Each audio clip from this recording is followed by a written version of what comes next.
अस्सलाम वालेकुम dear students. आज के लेक्चर में हम पैगन पोएम्स को डिस्कस करेंगे। प्रीवियस लेक्चर्स में हमने बेवुल्फ और उसके करैक्टरिस्टिक्स को देखा था, फीचर्स को हमने डिस्कस किए थे कि किस तरह से बेवुल्फ कंट्रीब्यूशंस करता है ओल्ड इंग्लिश लिटरेचर में और इसका इन्फ्लुएंस अपकमिंग जनरेशन में भी हमें देखने को मिलता है। एंग्लो सैक्सन का जो स्पिरिट है वो आपको 17 और 18 सेंचुरी के पोइट्री में भी आपको मिलेगा। तो यहाँ पर बाकी जो पोएम बचे थे पैगन पोएम्स में, जिसमें से इम्पोर्टेंट पॉइंट्स में अगर हम डिस्कस करते हैं, पहले मैं यहाँ पर उनके नेम्स लिख देता हूँ। जिसमें द फर्स्ट वन है हमारे पास विटसिथ है, उसके बाद है हमारे पास Wanderer, and then we have some few elegies जिसमें हमारे पास द सीफर है, and again we have another poem which is called this Doer Lament, and we have another poem which is called Wife Lament. We have another poem which is called Husband Message, husband message. So we have some these few poems that we are going to discuss and try to comment on these poems, on these pagan poems. So सबसे पहले अगर हम discuss करते हैं सबसे पहले हम doer लेमेंट को डिस्कस करेंगे। सो डूअर लेमेंट जो है वो सबसे पहले अगर हम देखते हैं तो it is the first poem of unemployment, और we can say that literature is used for the employment as well. लोग प्रोफेशनली भी लिटरेचर को फॉलो कर रहे थे, क्योंकि हमने वहाँ पर देखा था कि उस दौर में स्कूप हुआ करते थे, and scop are the gleeman, या इसको हम बर्ड भी कहते थे। So those were the people, ये वो लोग थे जो वहाँ पर जो सॉन्ग्स को गाते थे, सिंग करते थे। They would sing the songs for their lords, for their patron. तो उनके लिए ये गाते थे, उनकी इंटरटेन करते थे, और इसकी वजह से उन्हें पैसा मिलता था। उनकी जो लिविंग थी वो डिपेंडेंट थी सॉन्ग्स पर, और सॉन्ग्स वो लोग अपने लॉर्ड्स के लिए, अपने फ्यूट के लिए वो लोग गाते थे और वहाँ पर उनको इंटरटेन करते थे। So Duers was the person who was doing this job, and he was replaced by another scoop who has been hired by his lord. उसके लॉर्ड ने उस नए स्कूप को हायर किया था, and the new scoop would sing for the Duers lord. तो इस तरह से डूअर जो था वो तो बेरोज़गार हो गया। सो उसमें उसकी मशहूर लाइन्स है कि he relate many different things and many different persons, जिस पर बहुत ज़्यादा उन लोगों को वो डिस्कस करता है जिन पर बहुत ज़्यादा तकलीफ़ आती है लाइफ में। They would face different problems, और ये यही कहता है कि अगर इन लोगों पर मुश्किल वक्त आया है और ये लोग सरवाइव कर चुके हैं तो मैं भी सरवाइव कर सकता हूँ। एंड ऑल इन दैट ये लिमेंट करता है, अफसोस करता है, because he lost the job etcetera. तो इस तरह से हमारे पास ये डूअर लिमेंट्स देखने को मिलता है कि डूअर लिमेंट्स क्या था और डूअर लिमेंट्स किस तरह से उसने डूअर लिमेंट्स में उन्होंने बात की। So this is the first point of the unemployment. इसमें हमारे पास यही सब कुछ देखने को मिलता है डूअर लिमेंट्स में। अगर हम विटसिथ की बात करते हैं, the second one we have to discuss the Widsith. सो विटसिथ जो था वो फॉर ट्रैवलर था,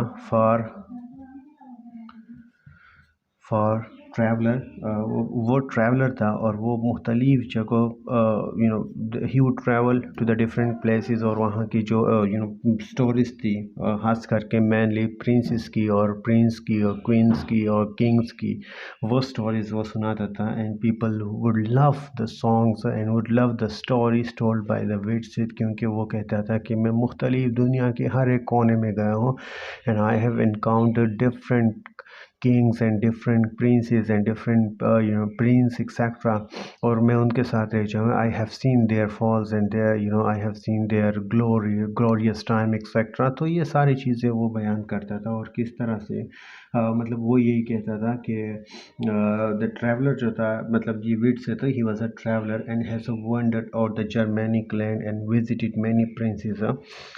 वो प्रिंसेस जो हुआ करते थे, ही सिंग्स, क्योंकि वो उनके लिए गाता था, he sings for them and in return he would get the praises of the princes who have honored and conferred gifts on him। तो इस तरह से इन रिटर्न उनको बहुत ज़्यादा गिफ्ट वगैरह भी दी जाती थी। तो इस तरह से ये पोम जो था विट्सत, ये फार ऑफ द ट्रैवलर के बारे में था कि बहुत सारी चीज़ें। इसके अलावा हमारे पास चंद एक एलिजीज़ आती है। एलिजीज़ में अगर हम कहते हैं, जिस तरह से हमें पता है कि एलिजीज़ क्या है, और एलिजीज़ की शुरुआत हमें ओल्ड इंग्लिश सेक्शन से भी मिलती है एलिजी। अब एलिजी क्या है? एलिजी उस पोएम को कहते हैं, इट्स अ सैड पोएम। ये उस पोएम को कहा जाता है कि जिसमें हम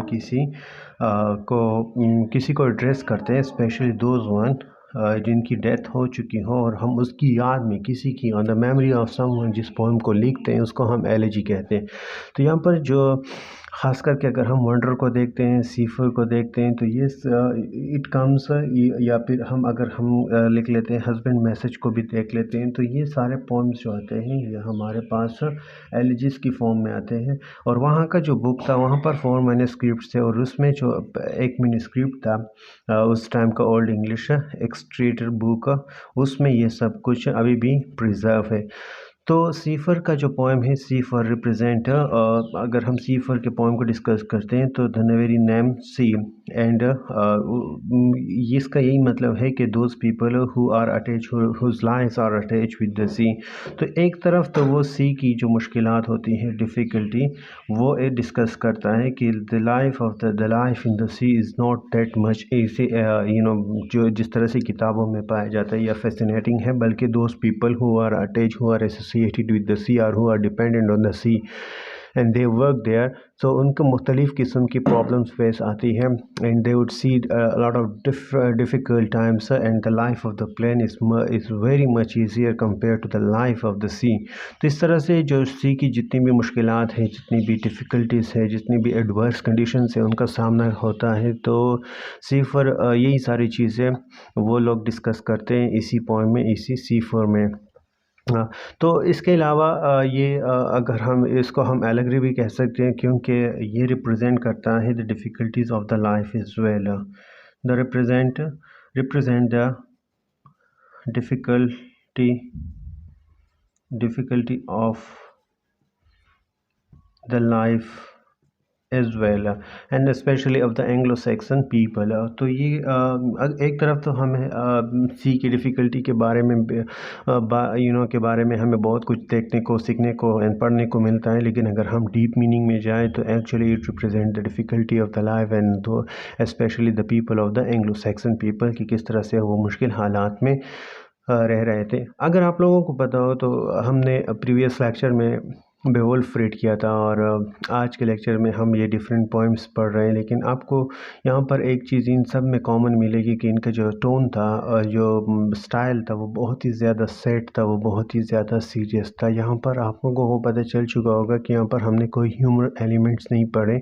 यहाँ पर जो पोइट्री हो रही है बहुत ही इंतहाई सख्त किस्म की पोइट्री है, सैड किस्म की पोइट्री है, मेलनकली है, उदासी है, डिस्पेयर है।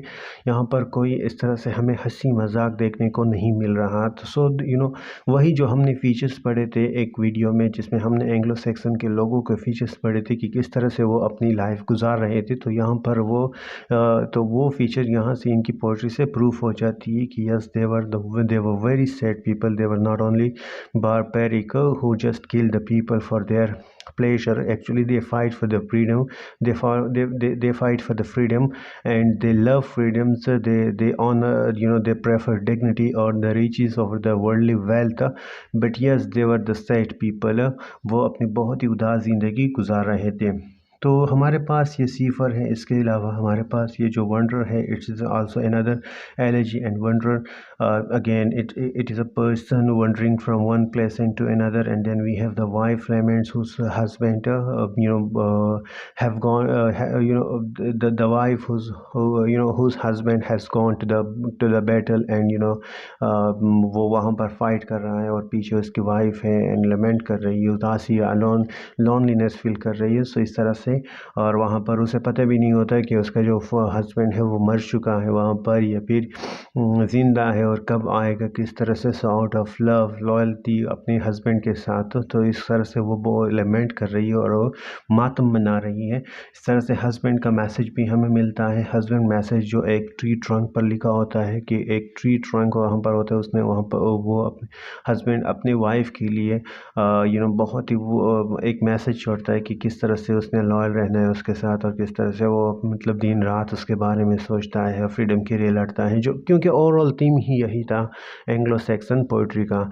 सो दिस इज़ तो ये सब कुछ जो था ये बाकी जो पोइम्स आते हैं ओल्ड इंग्लिश एंग्लो सैक्सन में, क्योंकि इसके बाद जो दौर आएगा वो तो क्रिश्चियन एंग्लो सैक्सन का दौर आएगा. अभी तक हम पैगन पोइम्स को ही डिस्कस कर रहे थे. तो पैगन पोएम्स में हमने बेवुल्फ को, इसके बाद Widsith Wanderer Seafarer Deor laments wife laments and husband message को डिस्कस किया. तो इसके अलावा कुछ बैटल्स पर भी बात हुई थी, जिसमें अगर हम बैटल्स की भी बात करते हैं तो एक बैटल्स था जिसका नाम था Brunanburh and the battle of Maldon और एक और भी बैटल था जिसको the fight of Finn the fight of the Finnsburg. अब ये फिन्सबर्ग जो था ये इसको भी रिजेंबल किया जाता है बेवुल्फ के साथ क्योंकि यहाँ पर जो हैनिफ था और ये जब अंडर अटैक होता है तो जिसके साथ ही होते हैं ये अकेला पड़ जाता है और अकेला ही स्टैंड करता है एंड फाइट बैक.